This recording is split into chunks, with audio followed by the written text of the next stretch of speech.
this episode of the Awe and Wonder podcast, you'll have the opportunity to hear two different stories. The first is Lexi, a sixth grader, who shares her experiences being neurodivergent. The second is Timothy, a young adult who reflects on his experience with his younger sibling diagnosed with autism when Timothy was a teenager. We hope you enjoy.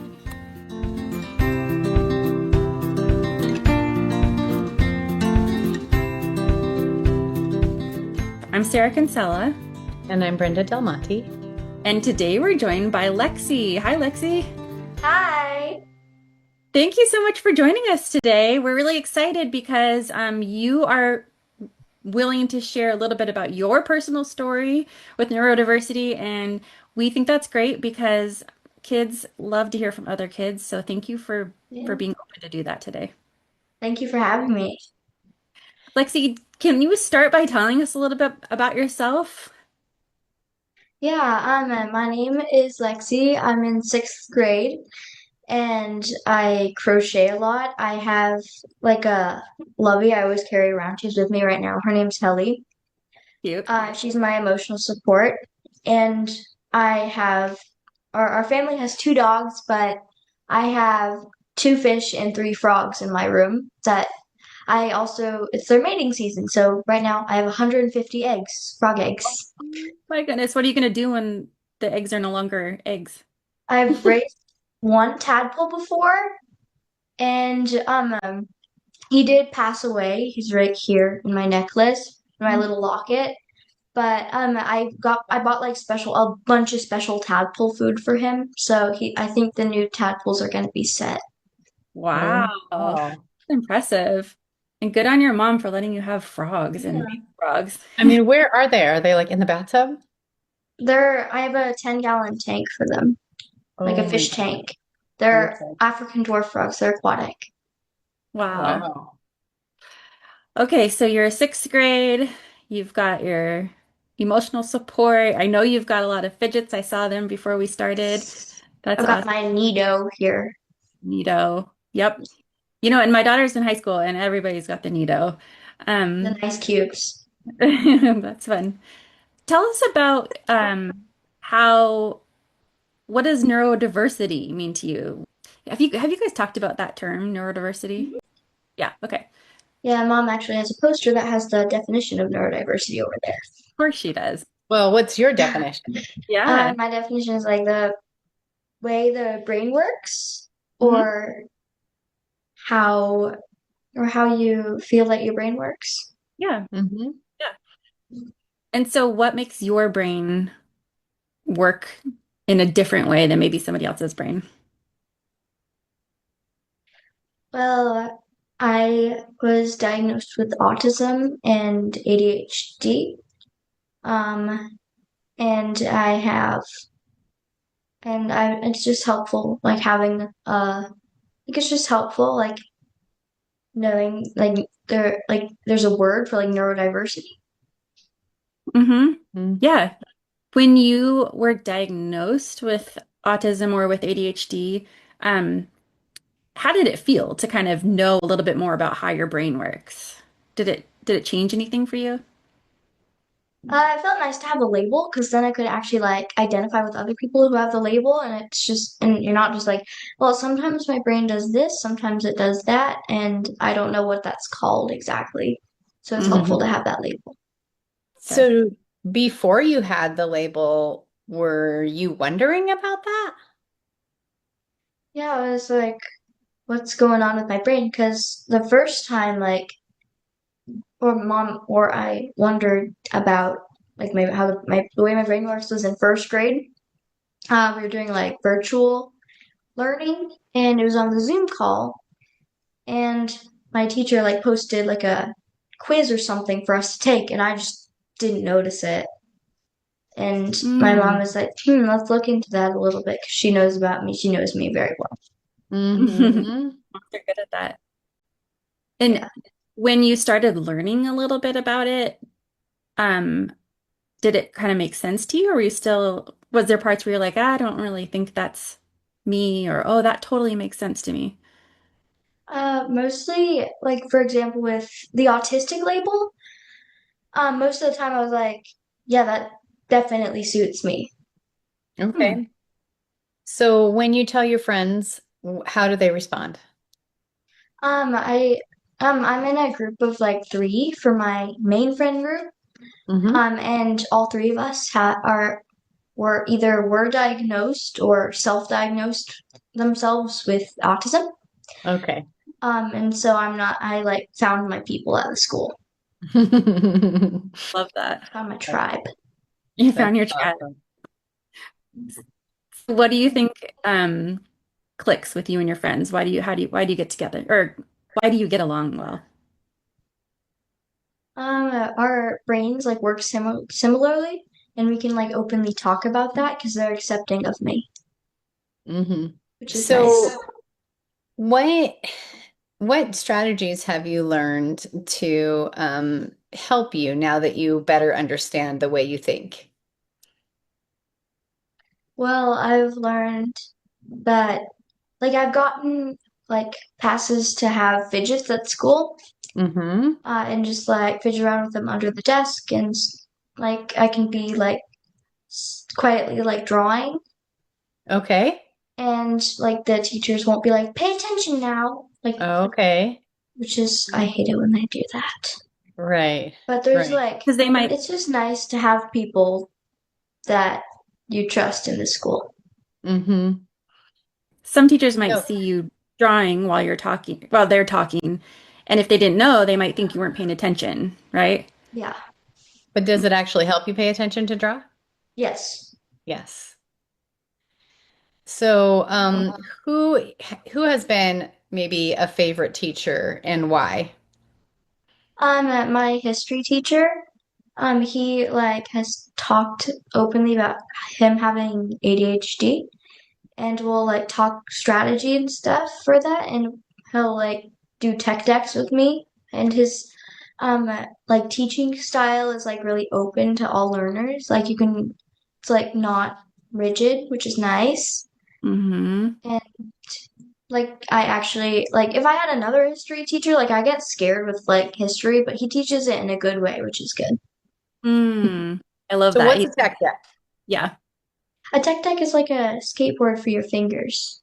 We'll just be Okay. skateboarding under the desk. is Oh, okay. that like a Okay. fidget for you? I mean, I know it's a Yeah. toy. Yeah, that's And cool. why is history stressful for you? Well, I played like the classic Oregon Trail game before, and I have like a sense of empathy. And like I was playing like the new Oregon Trail game. It was not like the 80s one. It's like the new Apple Arcade version, and I played that, and I like was up all night, like sweat drenched. I was just like I didn't sleep that night because I was just like, what's happening to them? Why are they all dying? Mm. Mm, So mm, worried about it. Yeah, Yeah. So that's been one of I didn't know my that. biggest fears for a while, Mm-hmm. mm. since fourth grade. So, learning about historical events where there was like human suffering is really troubling. hmm But Mhm. my history teacher teaches it in like a good way. Like I have a small class, like 17 kids, but he like teaches it like different for all of us. Mm. Hmm. So he like will adapt it for people. Wow, Like he's a good So, teacher. how he's does a he really do good that? teacher. How does he do that with one teacher and 17 kids? He'll like do a slideshow, and then he'll like if people are interested in like ancient clothing, let's say, we'll have us like make a slideshow about ancient clothing and Hmm. like share it with the class, and it'll be like our own separate things. We You can kind like of focus on what we love. nice and relate it to Wow. history. Yeah. Do you think part of the reason you also like history this class, is because you feel like he cares about you and Yeah. he listens to you? Yeah. Yeah. So for people listening might be teachers, making that personal connection and saying, I understand, I want to learn more is really helpful, it sounds like. Yeah. Yeah. So, when you get home from school, What are your favorite things to do to help your brain and your body feel good, decompress? I sometimes will just go to my room and just like hit off all the lights and just lay in my bed, like look at my glow in the dark stars on the ceiling. Mm-hmm. And other times I'll like sit on the floor and watch my fish and frogs. Like my fish are very active. They'll like I can see them like sleep at night and I'll see them chase each other. Like and they're just really like fun to watch. And so are my frogs. Like they'll just like actually hang out and stuff. And that's really calming to just watch them move in a fish tank. Like there's something so surreal about fish tanks. Mm. Maybe that's why they have them in doctor's offices, huh? Yeah. They're kind of calming. So, do you feel like you need to kind of decompress when you get home from school? Yeah, I like mask all the time. I like feel like I'm putting on a mask. Like I'm just like all the time at school, and then when I go home, I'm just like Mm. just done for the day.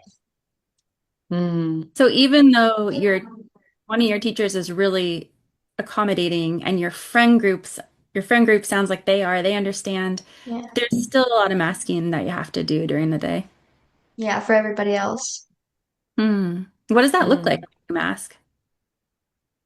Um, I'll be like I'll be like that happy-go-lucky kid at school, like Mm-hmm. always looking at the positives, and even when it's like really hard. And there are people in my class who like know I'm autistic, and they'll like make fun of me for it. Like there's one boy in my class who like will be like, autism's so weird. You're so weird, Lexi.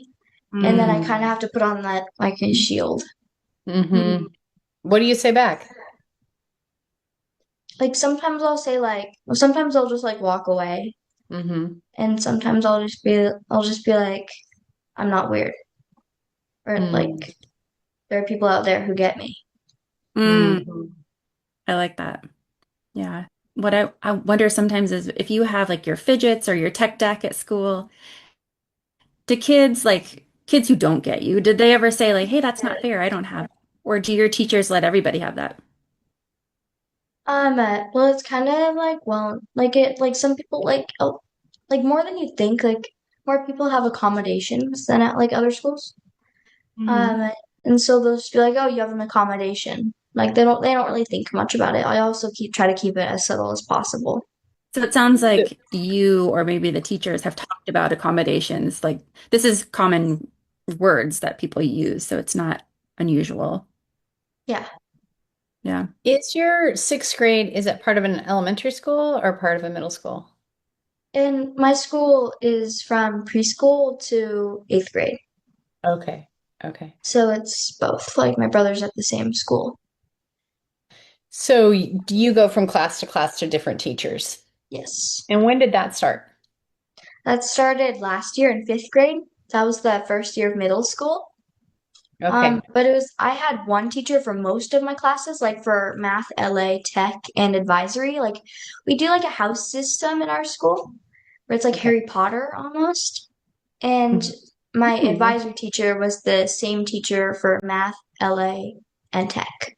Okay. So it was last year, and so it was kind of like an intro to changing classes. Right. And how was that for you? Nice. That Having to change was, classes and have different teachers. yeah, some teachers are like really like strict, and some teachers like my main teacher was really chill. Mm-hmm. So it's like, oh, I can have multiple types of teachers. Wow, this is Mm-hmm. a whole new world. Mm-hmm. Mm. Do you always tell your teachers that you have autism or ADHD, or do they know? Do you feel like you need to tell them sometimes? Yeah, like with my, yeah, all my teachers know because the head of school knows. Like the head of school has to tell them about the accommodations. Um, and like all the subs, I'll just say like, just so you know, like I have an accommodation. So like, don't be alarmed if I'm like drawing or something. Mm-hmm. Wow. You're an amazing person, Lexi, because I do know you outside of this conversation, but I think that wouldn't be easy for every kid to do that. Mm-mm. No. Was it easy right away, or did you have to kind of learn how to say that to adults? I started doing it when I was diagnosed with ADHD in third grade, so I've had a lot of practice under my belt. Mm. That's made it easier for sure. How Mm-hmm. about some of your friends? Have you had to encourage them or help them to let people know what they need, or are they all kind of on the same page as you? Yeah, they're on the same page. Like, I have a friend group of five friends, but three of them, like my main three, are all self-diagnosed with autism and or gotten like a like actual diagnosis. Not to say that Hmm. self-diagnosis diagnoses are actual, but you know what I mean. Hmm. Mm-hmm. Um, so they get it, and my the other two people in my friend group are they're also they're very understanding, which is really good to have. Hmm. So I'm curious if somebody listening is newly diagnosed with autism or ADHD, and they think, okay, I want to learn more about this because obviously you have learned about it, Lexi. We can tell from what you're saying that you've learned in whatever ways that has been. What would you suggest? How would you say that they could learn more about it? I would just tell them like the basics about autism, like it might feel weird that your brain it works differently, but it's like normal. What would you say is your absolutely favorite thing about the way your brain works? That's hard. Like I love a lot of things about how my brain works. So I'd have Well, to tell say like us three everything. things then. Um, I like I like having like labels. Having labels makes it seem more organized. Hmm. Um, I also like I listen to music and that helps me. Mm-hmm. And I like my empathy. Mm-hmm. What does the music help you do? Like, when do you listen to music? I'll listen to music like in the car and like on the way to school, Mm-hmm. and that just helps me get regulated for the day. I will listen to like music that like I've listened to for a long time. I have like a playlist of my favorite songs that I'll listen to. Mm-hmm. So is it calming, or is it like getting you hyped up? Yeah, when like going to school, it's like getting hyped up, but I'll also listen to calming music like when I'm going to bed. Uh-huh. I play Zelda outside of Uh-huh. here, and I'll listen to like the piano tracks of for the Zelda, like the stable song from Zelda Uh-huh. Breath of the Wild. Like that's my favorite Zelda song. And like I just learned how to play it on piano today while I had a few hours of free time. So I was just playing that. Wow. You taught yourself? Hmm. And I haven't Cool. taken piano lessons since like second grade. I just like the piano a Oh. lot. Wow. I make my own lessons. Yeah. Do you enjoy reading? I do. What do you like to read? I like to read. I've been reading Harry Potter since kindergarten. I've read the whole series 7 times. Wow. Wow. And I like reading the Five Nights at Freddy's books. They're so good. Mm. Okay. They don't really follow the lore though, which I'm sad about, but they're really good. And I Okay. just started reading Percy Jackson. Mm-hmm. I'm also reading We Can Do Hard Things, Glennon Doyle, Mm-hmm. Abby Wambach, Amanda Doyle, Mm-hmm. and Andrea Gibson's poetry. Quite a range of things that you like. And you were an early reader too. You started reading pretty young. At two. Mm-hmm. Do you have brothers or sisters? Yeah, I have a little brother in third grade. Okay. And is he also on the spectrum? He has ADHD. He has ADHD. Okay. Yeah. So with him, you having ADHD and him having ADHD, do you think that helps you get along better, or does it make it harder? I think it helps us understand each other more. Like my dad has ADHD, my mom has ADHD, and my brother has ADHD. Oh boy. So we're kind of a family of ADHDers. Yeah. How do you accommodate each other's ADHD? My brother and I will try to annoy each other on purpose, but Sure. like all siblings. Mm-hmm. But like it just helps me like understand his day a little bit better. Mm-hmm. A little bit more And it empathy for one another. Yeah. sounds like you guys talk about it too. Like it's not something you have to hide at home. You guys can talk openly about it. Yeah. It's Yeah. really nice. One of my closest friends, uh, she diagnosed herself with autism, but her family like won't get her a diagnosis because they say like she's thriving in school, but I'm just thinking like I'm thriving in school and I'm autistic, and my friend and I will like talk about that, and Hmm. we'll like text about like autism stuff and how she can convince her parents and stuff. It's nice that you guys can talk about that together. Yeah, it's really nice. What do you think? So, thinking about school again, what do you think is one of the most helpful things that a teacher can do for you or for somebody who has ADHD or autism or is neurodivergent? Like basically any teacher can learn off of my history teacher. Hmm. Like he Hmm. had a student teacher helper last year, and he's really good too. Like he learned from the best. Hmm. That's really good. So, Yeah, hopefully, more teachers are learning early in their career, right, about this. yeah. Shout out to my history teacher. Yeah. You're going to get an A+ now. Yes. Sometimes we have people talking about how stressful demands can be on people that are neurodivergent. So, like, you have to do this thing this way at this time. Is that something that stresses you out? Yeah.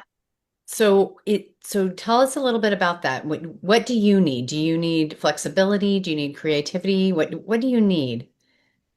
I need I need things that like aren't demands, but they're still like they're not just like do whatever you want because I need some structure, Okay.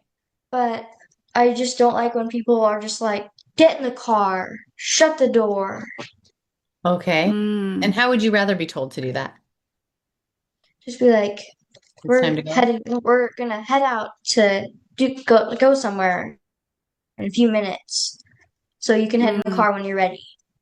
Oh, okay. Hmm.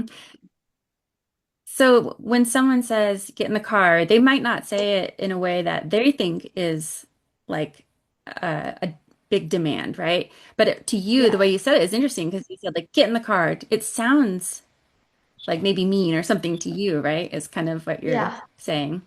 Yeah, that's a really good example of how adults can rephrase things. I think that we're hearing that over and over again in this series is ways to not put demands on people and so let people know what's coming up, a little bit of a warning about what's coming up, what's coming next. And like you said, it's not just like complete guardrails off. Like you want some structure, you want to know what you're doing, you want to know what's Yeah. expected of you, but you want enough flexibility about when it's done and how it's done so it feels like it's authentic to you. Yeah. To everybody else out there who thinks they may be neurodivergent or something, just don't hesitate to like tell people like that you trust. Yeah, that's a great message to find a trusted person and let them know what you think and how Yeah. you think. Hmm. Because feeling like your brain might be different than other kids and not telling anyone could possibly be kind of lonely or even scary. Yeah.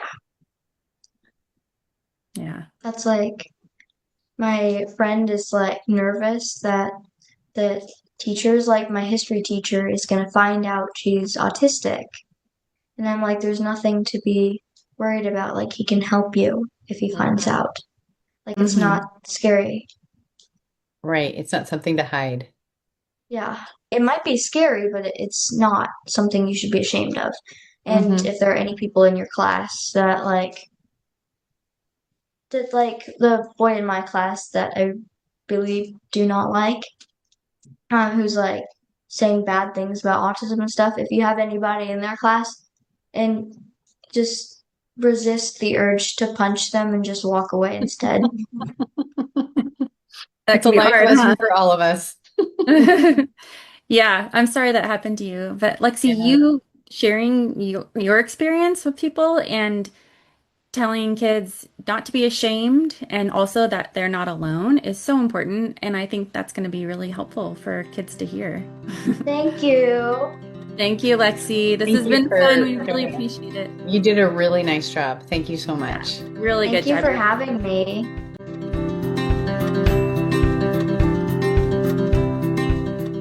Timothy is an older brother of a neurodiverse sibling, and we're excited to hear a little bit more from him about what that has looked like over time. Hi, Timothy. Hey, Hi. thanks for having me. Thanks for joining. So, take us back to when your brother was officially diagnosed. What was the light bulb moment that made sense of things, or did this come as a complete surprise to you?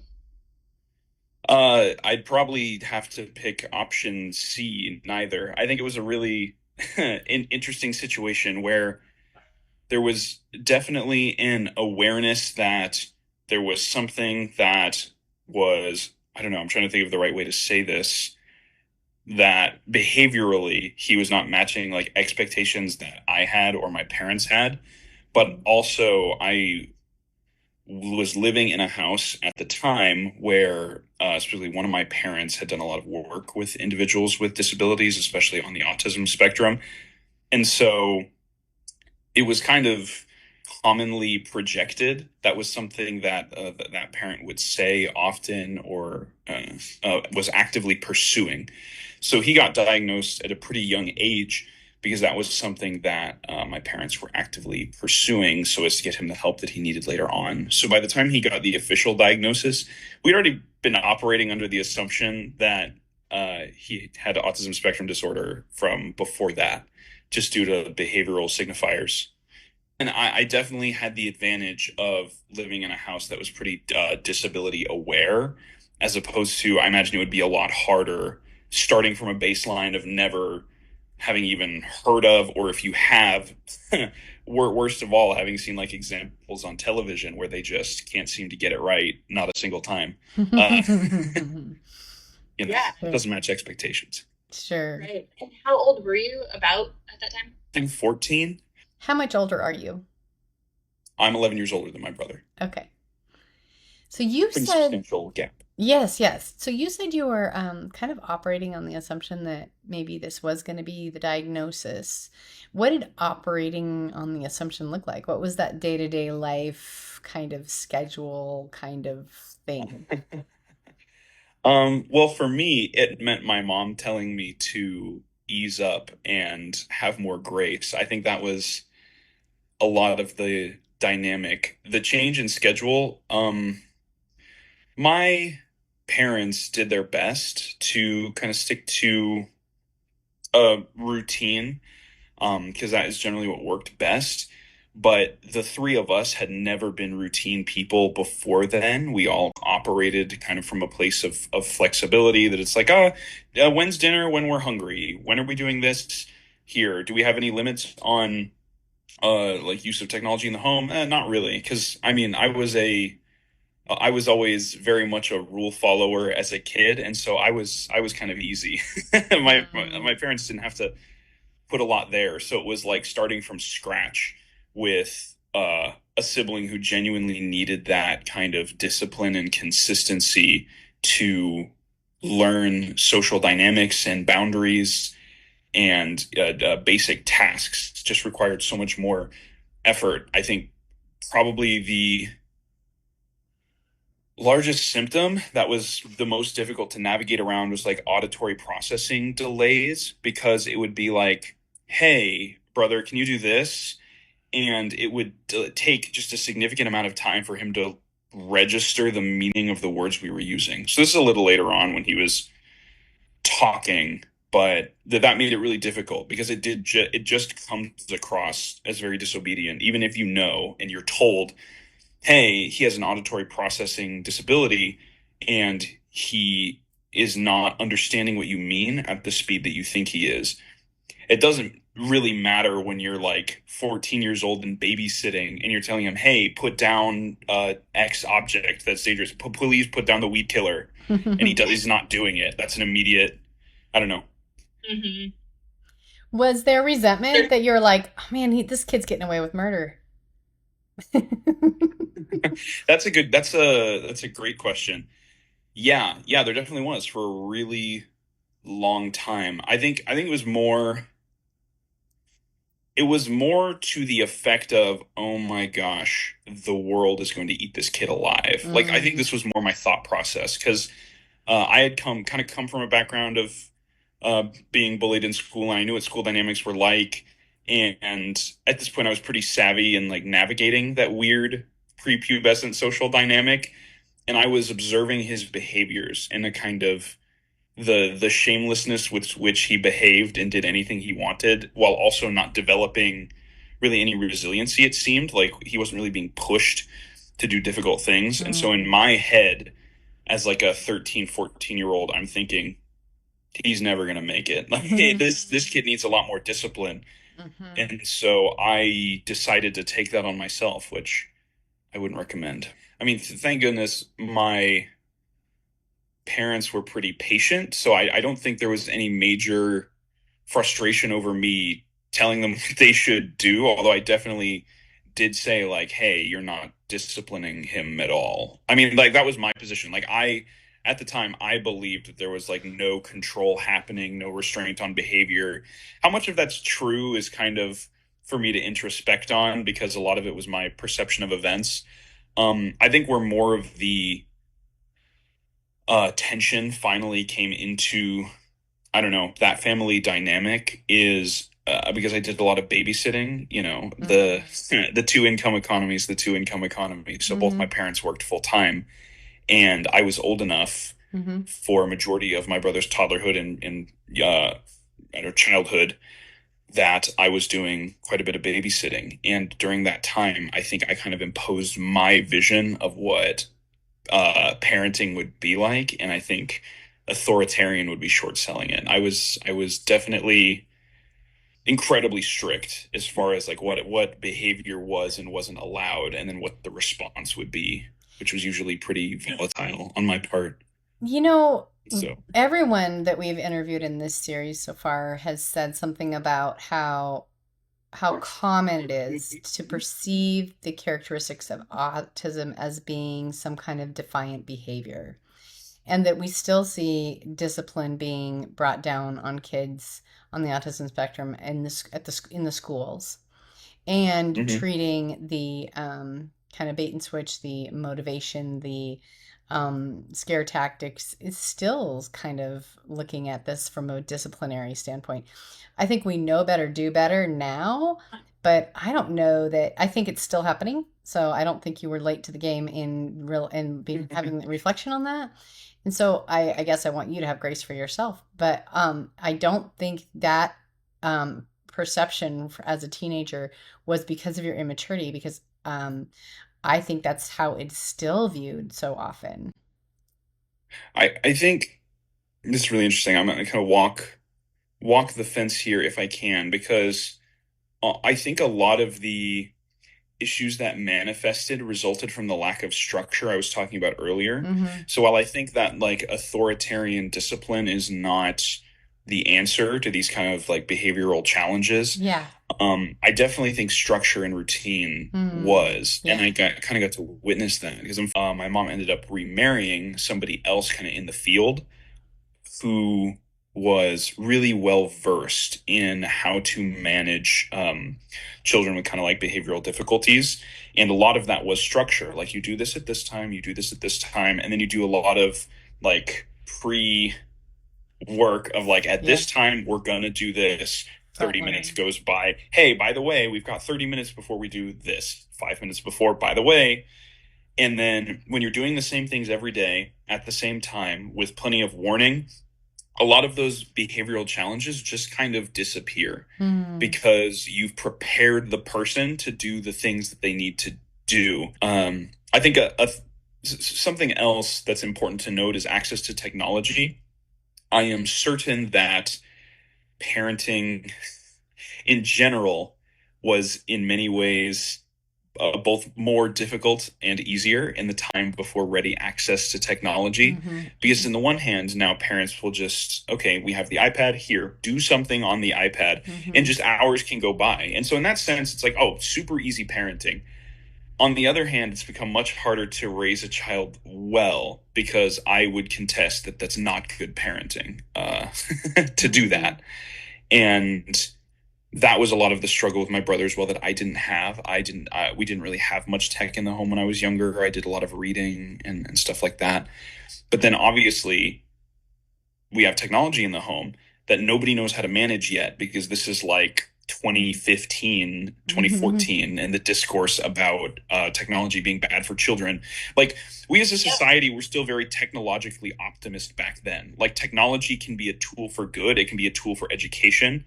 And well, actually, you guys might still have that position. I'm personally very tech skeptical. I'm very much believing that technology has primarily become a tool for cognitive bypassing. And I think that's a very scary thing for the future, specifically with the implementation of artificial intelligence.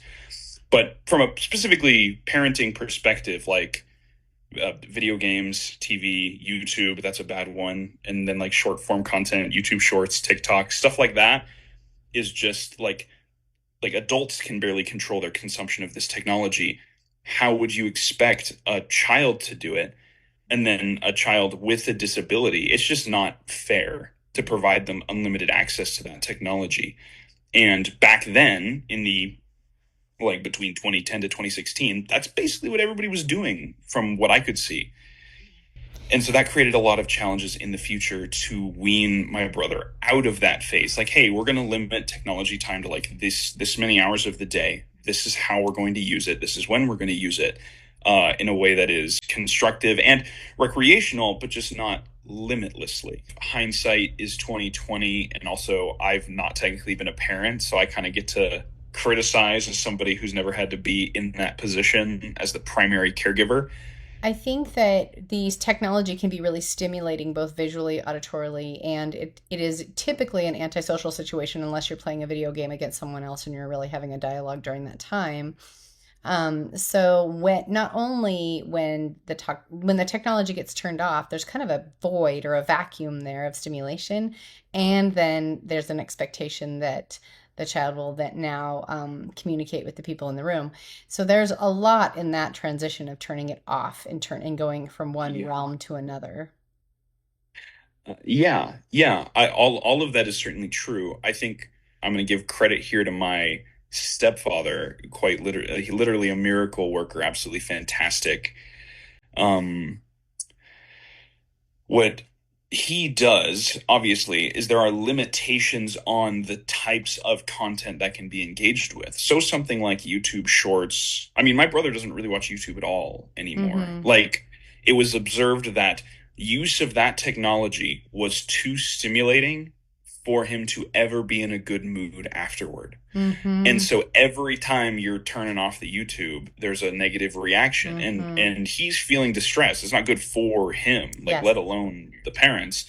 And it was the same thing with certain video games. Like, play one video game and he's okay when it's turned off. Play another video game and he's angry even before it's turned off, because the game itself is too overstimulating, too difficult, just depending on age and tolerance for difficulty in video games. So what my stepfather will do is he'll like come look and be like, oh, hey, what are you watching? And they'll talk about it. Hey, what music are you listening to? Hey, what game are you playing here? And maybe he'll sit with them for a few minutes and they'll talk about the game, and my brother will be super excited to tell him about it.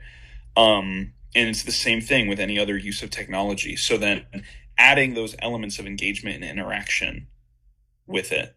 Yeah, definitely. Yep. I think is important. You talked a little bit about how you and your mom and your dad would approach situations with your brother, like maybe behaviors or structure and things like that. So, but what was your relationship like with him? How did you guys get along? Did you have anything that you like to do together or anything like that? both when you were younger, and then also if you can kind of reflect on now, how has that changed, or what was that? Yeah, I'm good. I'm glad we can reflect on the change because because I think when I was younger, it was not a very good relationship for either of us. I think from my perspective, it's like I loved him in the sense that I would love any sibling or family member just because that's like your duty as a family member. But I definitely didn't like him. I didn't enjoy spending time with him. I found him kind of grating and troublesome because he liked to get into mischief and was hard to divert away from things he liked and had meltdowns. And so when I wasn't actively babysitting or participating in like house chores and such, I would primarily isolate. So I did a lot of hanging out in my room and doing my own thing during a lot of his childhood, or I'd spend a lot of time out of the house because I had a pretty large group of friends that I'd spent time with in high school. So I didn't do a lot of relationship building there. My mom would tell me that I should. She would be like, "Oh, well, he wouldn't be like troubling you for your attention if you bothered to spend time with him," which I mean now is true. I think also from his perspective, we didn't really get the chance to be siblings because I saw myself as like, this is going to come across as so arrogant. I saw myself as like the real parent. It's like I'm going to be the one that saves him from self-destruction. Like the track is like I thought this way until well into my first year of college. It was like the train is off the tracks. We're on the road to self-destruction. He will never learn. He will never grow. He will never improve. I was so pessimistic, and that wasn't an essentialist conception. I didn't say because he has this disorder he'll never improve. It was because of the environment he's in, he will never improve.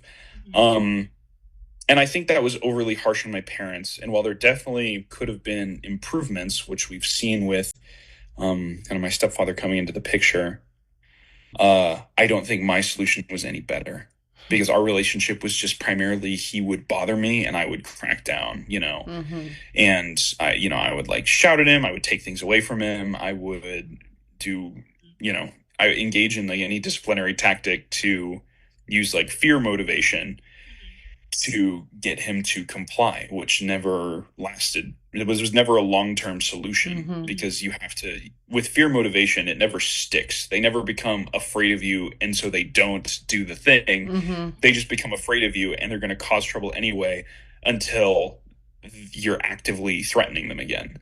You were a teenager and you were 11 years older, so this is what you knew to do, and you thought was right. So what does it look like now? Yeah. So I think now that he has that structure and routine, I think before that, I ended up just letting it go in the sense that I was like, I had a serious thought process with myself where I was like, this is not helping. Like, this isn't doing anything because I've been critiquing my parents' parenting style for so long and about how ineffective it was. At some point, I had to come to the realization that like, the evidence is in. I've been doing this for like 6 years and it doesn't work. It just simply does not work. And so I just kind of stopped and I just didn't spend a lot of time around him for a really long time. And I think any improvement in our relationship is really due to the improvement in his circumstances and kind of my mom and my stepfather kind of doing the difficult work of getting him into that routine where he's somebody that you can like interact with because he's not constantly overstimulated and stressed and confused about what's happening because of the chaotic environment. And so then kind of coming back into that, now I can just be a sibling and we can like do something fun and I don't have to worry about doing anything about it because, the parents are doing the parenting. Yeah. So I think that's been the main change. As far as like what we do, I mean, it primarily revolves around shared interests. So we both like playing games. That's really what we'll do. I was trying to help him beat the game Cuphead for a while, which he couldn't play for like 5 years because it made him too angry. That's what I was going to ask. Could you play games when he was younger? Or would that be too stressful? No. Yeah. He would get angry either at the game or at me if it was competitive between us. Gosh, this is a massive self-report on my part. I'm gonna have you delete all this footage. I was hyper competitive, and I was not of the mindset that like, oh, you let kids win because they're kids. I was of the mindset of get good, loser. I'm going to win, which is not helpful for getting somebody to want to do things with you. So, as you might know. With this level of hindsight, what would you tell your younger self, or what would you tell a sibling that might be listening to this segment? Like as far as just giving yourself grace in your role, and in what comes to mind about what you would tell your younger self, or what you would tell someone of a sibling? I'm gonna hijack your question here because I actually think it's important to address parents first. I will answer your question as it's stated. Okay. But if you are a parent who's in kind of a similar situation where you have a sibling with a diagnosis and a sibling without, who is easier to manage, I definitely think be aware that that sibling is also not at full functionality simply because of their age. Like, consult the research about the development of the prefrontal cortex. Whatever you think your mature, well developed child is capable of, probably dial that back by half. They are not ready to take on parenting roles. If you see that, you need to like nip that in the bud immediately and treat the child like a child, even if they're not somebody who has presented with a lot of need, because I think there is definitely a sense of how do I put this? It's not exactly neglect, because I was never resentful to my parents about the attention that they gave my brother. It just, I kind of stopped feeling like a kid and kind of felt like a mini adult. So I got free reign to run my own life. And as a teenager, you think that's amazing. It's like, oh, I can go out and do whatever I want with my friends whenever, because my parents don't care when I come home. They don't really even know what I'm doing unless I need to babysit or do something. Again, because it's like the economy, supply and demand. The child with the diagnosis demands more attention just as a result of their behaviors. And so obviously that's where the attention goes. And so as the other sibling, you just kind of get rule the roost to do whatever you want, as long as you're not getting called on to do your duty for the family. But this is a really good point, this parent point. So, but what would you suggest to parents? Like, you're saying don't make this older or the neurotypical sibling like an adult, basically, right? Don't stop parenting the neurotypical child just because they're doing so much better than the other child. Yeah, because I think at some point, because I think your bar for success gets stunted. And I think my parents were lucky with me because I was generally kind of independent anyway, and I was very academically motivated, and I was very much a rule follower anyway. So it's not like in high school I'm going out and being wild and failing all of my classes. So then what would you tell a sibling? I think what I would tell neurotypical, so I'll restart that. I think what I would tell a neurotypical sibling is just let it go. In the sense of, if you think you have good ideas on what is going to improve the situation, don't do that without discussing it with your parents first. Like, you will both not succeed in changing any behaviors or improving, and you will also do damage to the relationship you have with your sibling. Don't, in any capacity, try to function as a parent. It just doesn't work. I think be aware of your own limitations. You do not yet have the patience to manage the amount that you may be being asked to manage, or you may be taking on yourself for managing. So know your limitations and pull back, and don't try to overstretch yourself. Adding to the advice, tend your own garden. That's going to be the best way you can contribute, is by continuing to do well for yourself. And if that requires you to set boundaries in your home, if you're able to, then do so. That's not really something I ever felt the need to do, but that's because I was involving myself too much already. So, again, mind your limitations. If you feel like you're being pushed to the edge, you are going to make any problem that exists there worse through losing control of your emotions. So if you can avoid that, that would be probably the best policy. Sure. Well, yeah. Thanks so much for sharing your story and being so candid. Of course. Yeah. Well, thanks for inviting me on. I appreciate it.